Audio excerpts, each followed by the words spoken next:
Howdy, guys, and welcome to Celebrity Big Brother Season 3, and welcome to night 21 of the Overnight Feeds recaps, and welcome to Cliff Notes from outside the Big Brother house.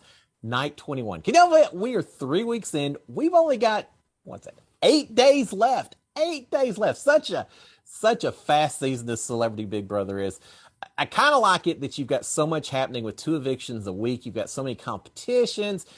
Everything changes so much from a day-to-day basis. I like that part. Now, I got to say, yeah, we had some conversations last night. We had nominations, so we certainly need to talk about that. But overall, yesterday to last night, maybe not quite as much strategic talk that I like to talk about on here. Not as much strategic talk as we get typically, and I think there's two big reasons for that. First of all, we only have 6 people in the house. When you have 6 people as compared to 10 or 11, there's just less groups talking with each other. Everyone's kind of settled into their alliances, their relationships, etc. So you don't have as much talk because of that. But the other thing I think that hurt us a little bit last night, Lamar and Todrick had their punishment costumes, which I've been told and discovered. Mojito and a lime were the 2 costumes. They were supposed to be kind of weird, but whatever. But the main thing is they were tethered together for 24 hours, little less than 24 hours, but close to 24 hours, which meant that Todrick couldn't be out talking to everyone else, making dozens of side deals and all kinds of strategic talk because he had Lamar with him the entire time, which makes it a little bit tough. Now, Todrick and Lamar had some conversations, and I'll talk about that a little bit as well. But yeah, not quite as much going on last night, but doesn't mean I'm not still going to tell y'all what all did happen. So let's talk about the conversations between Todrick and Lamar. And Todrick does not like being tethered to Lamar. He griped about that a little bit.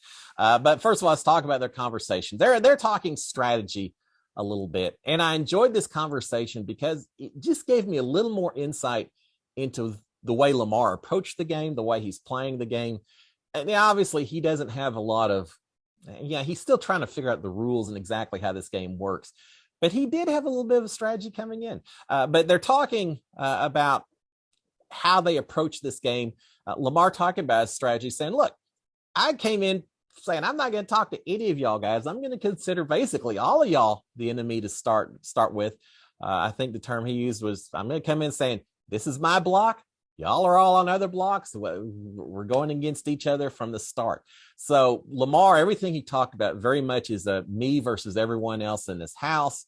In fact, he said at one point, he said, look, I win or I lose. There's no in between. I'm playing to win. And if I don't get that, well, whatever, I lose. But he's very much kind of coming in the lone wolf. I'm not going to develop relationships or teamwork or anything with anyone else. It's just me playing a game against everyone else. And he talks about how stressful it has been in this house because you can't help but develop relationships in that house when you're stuck with people 24 hours a day. And I absolutely relate because I went into the same thing. I'll stab anyone in the back that I can. If it gets me further in the game, I'll do whatever it takes.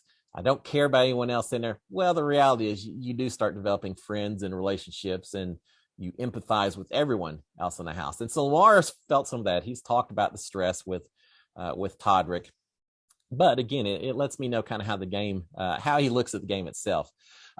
He's saying all that about lone wolf and all. I don't think he used those terms, but you know what I mean, playing just for himself, while Todrick is arguing that, look, we're a team. We've been watching out for you, Lamar, so that you haven't been on the block. We've been doing all this for you. And, you got to work with us. We're all part of this group, Lamar. And Lamar's saying, yeah, he seems to understand because he's saying, yeah, but you've just been doing that to keep me from turning on you when you least expect it. You're just bringing me in because it helps your game. Well, yeah, that's exactly what they've been doing. And Lamar gets it. I'm really kind of curious to see what Lamar does if he wins one of these HOHs at the very end, or a veto for that matter. Can you picture a Final Four veto that Lamar wins and he decides who goes to the Final Three?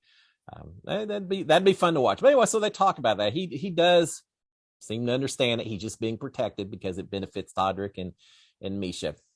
He talks a little bit. Well, we know more about his indecision on the vote that occurred Monday. Remember, he went in the diary room, he's chewing on his fingernails and really uncertain. Well, now I get it. He felt like Misha was a much bigger threat And at the same time, he also told Todrick, he said, look, she's a bigger threat, and I didn't have the beef with her that the rest of y'all seem to. I was fine with Misha. She was okay to me. And, and he says, I would much rather go against Shanna than Misha in an athletic competition. Misha is dangerous. She's a comp beast. So Lamar's not viewing Misha versus Shanna with any regards, or with very minimal regards to who's on the alliance, who's not in the alliance, anything. He's just going straight up. Who can I beat? Who can I not beat? And that's why he really was hesitant about voting Shanna out, because he wanted to go against her instead of Misha. That part makes sense, Lamar. I actually do get it. Todrick, though, is coming back and arguing, and he says, Todrick says something that kind of, he says, look, why are you helping a blonde white girl get to the end, Lamar? And Lamar comes right back and says, skin color doesn't matter. It doesn't matter. And Tuck says, that's not what I was getting at. And Lamar says, oh, you brought it up. You're the one that brought it up, Todrick. So again, it's all about Lamar just identifying who's the biggest threat. Let's get rid of them. We'll just keep working it down until he gets to the very end. And Todrick, as we know, is all about strategy and alliances and working people against each other. It's just two different approaches to the game. Todrick, much more involved, much more complicated. Lamar, not saying it's the best strategy, but it's a pretty straightforward approach. And hey, he's living true to it. So I got a little more respect for Lamar after hearing those conversations yesterday and last night. Now, we did hear Carson came in. I didn't see the actual conversation, but Carson came in and told Cynthia that, look, Todd's planning to put up myself and Lamar on the block. And they're a little surprised that Cynthia isn't going up as well. Now, obviously, if they do that, I think obviously, if it's Carson and Lamar on the block, then Todrick and Cynthia, Todrick and Misha are going to vote to send Carson out the door. There's only 3 voters, so 2 sends them home. So with this plan in place, I don't see how Carson would not go home. But I am a little bit surprised it's Lamar instead of Cynthia who went up on the block with Todd's nomination, because it does provide a little bit of a door that if Cynthia was to win veto, she's safe. She can pull Carson off the block, which means at that point, then Todd has to basically put up either Todrick or Misha. I assume he puts up Misha. And at that point, you now have Carson and Cynthia both voting. They send Misha out the door, or they send Todrick, depending on who Todd puts up. So I think it's a little bit dangerous that Cynthia and Carson were put up together. We'll see if it has any impact or not. It all gets down to Cynthia having to win the veto, and Cynthia hasn't shown that she's necessarily the comp beast so far, but she may surprise us. So with all that being said, we eventually do have the nominations take place late afternoon. I think feeds came back around 5 o'clock or so, Big Brother time. No big surprise. It is indeed Carson and Lamar. Todd's made a big point about, I'm not going to surprise any of y'all. I don't want backstab. And so he approached everyone and said, look, this is what I'm doing. I just so you know ahead of time. That's interesting, because in regular Big Brother, my season, when I was HOH, I was told very specifically, you cannot tell anyone that they're going on the block. You are not allowed to do that. Please don't do it. So we could kind of couch it saying, I'm strongly considering putting you up, or be prepared because there's a possibility. We could kind of, let them know, but we couldn't say for certain they were going on the block. Well, apparently rules are a little different, Celebrity Big Brother, because Todd told everyone, trying to keep as above board and non-emotional as possible. So he did just what he said. Now we've got Todrick talking a little bit about the world outside Big Brother, about social media in particular. If you only knew. Todrick saying he's going to watch the entire season when he gets home. He can't wait as soon as he gets home, he's going to watch the entire season. But he says, I am not going on Twitter. It's toxic. I'm just not going to go on Twitter. Probably a good idea, Todrick. I have a feeling he may not anticipate just how much there may be a few people that have some issues with some of the things that he's done and said inside the house. So yeah, stay off Twitter for a little while, Todrick. We are all told the same thing. I think every season, everyone said, you know, you may not want to be too active on social media for a while, but we all go out there eventually. He's talking about the fact that he knows Twitter is toxic. He says, look, there's no way we can be on these cameras 24 hours a day and that we aren't all getting canceled by everyone out there on Twitter. Well, some people more so than others, Todrick. But I get the point. He's also talking about the cameos that he makes thousands of cameos. He was number 2 requested at one point in time. But he says that none of his cameos are personalized. When he gets a birthday greeting type message, every one of his is exactly, he says exactly the same thing. He doesn't put any personalization into it at all. So for those of you considering getting a cameo from Todrick, just keep that in mind. All right. So, but he is at least somewhat aware that he may be facing some stuff when he gets outside the house. We've got a long conversation between Cynthia and Todrick, and they're ragging on Shanna. They're talking about reality shows. It's nothing super strategic, but it does show that Todrick continues to work that side as much as possible. Now, another thing that we've got going on is, let's see, I don't know, I can't find out, but we had Todrick talking to Misha, really complaining a lot about Lamar. Now, yes, they're tethered together, but Lamar was in the diary room, so he was not part of the conversation. So during Todrick's free time, Todrick is really going on, talking about how insufferable it is being tied up to Lamar, that Lamar's got so much testosterone going on that it's just driving him bonkers. You know, it's nothing like it's hard enough being locked in that house 24 hours a day with each other. When you're locked together, we saw overnight feeds. One of them having to go to the bathroom just as soon as the other one got done. And Todrick had to sleep out in the outer beds, which he doesn't like to do. So he's just tired of the whole punishment. He's very, I don't know if upset's the right word. He's tired. He's tired of hanging around Lamar.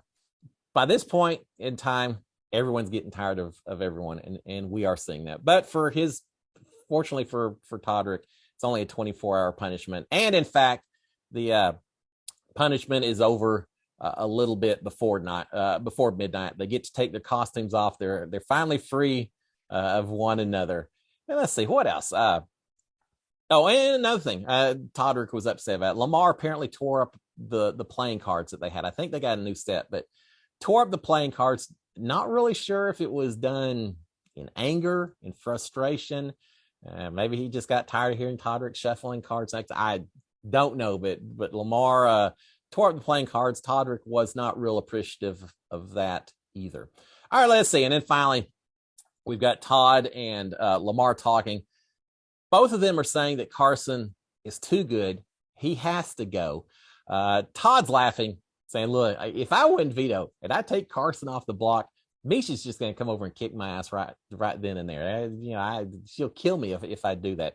He's not planning on doing that, at least not for now. But Todd's also worried that once Carson is gone, that he may be the next big target. Maybe. I was thinking about that. It is interesting. Once Carson is out of the house, who does become the big target? Well, for Lamar and Todd and Cynthia, it should have been a long time ago. Like Misha and Todrick, right? You got to get one of those two out of the house. You just got to. But for Todrick and Misha, who do they go after next? Assuming one or the other wins the next HOH and Carson is gone. Maybe it is Todd. Maybe you get rid of Todd so Lamar doesn't really have anyone to latch on to. And then it's just a matter of Lamar and Cynthia. And you got to think Misha and Todrick are going to beat Lamar and Cynthia at any competition. Mental, physical skills, shooting basketballs even. You would think those two certainly have the insider's edge to making it the final two, right? We'll see. We'll find out. But Todd is a little bit worried about that. And then finally, we've got Todd asking if Lamar can imagine spending 90 days in this Big Brother house, saying he couldn't do it for any price ever whatsoever. Misha comes in a little bit later, says the same thing, says, nah, there's no way I could do 90 days in here. But Todd responds and says, they're all young people. It wouldn't be so bad. All right, Todd, not everyone who has spent 90 plus days in a Big Brother house is young, but young at heart. But now that they get a little taste of yeah, what it is. 90 days is a long day to stay in that house. I can relate, guys. I absolutely can relate. So there you have it, guys. Again, the main thing last night was the nominations of Carson and Todd. Carson's got to be the target unless either he or Cynthia wins veto. Carson wins veto. He pulls himself off. There's no way he saves Cynthia, right? Carson pulls himself off. I would think Cynthia would go on the block at that point in time as a replacement nom. She would probably go home since she's Carson's ride or die. But if Cynthia wins a veto, that's really the only thing that prevents one of those two from going home, I think. We'll find out more as we go through it. But there you have it, guys. Main thing is the nominations that took place.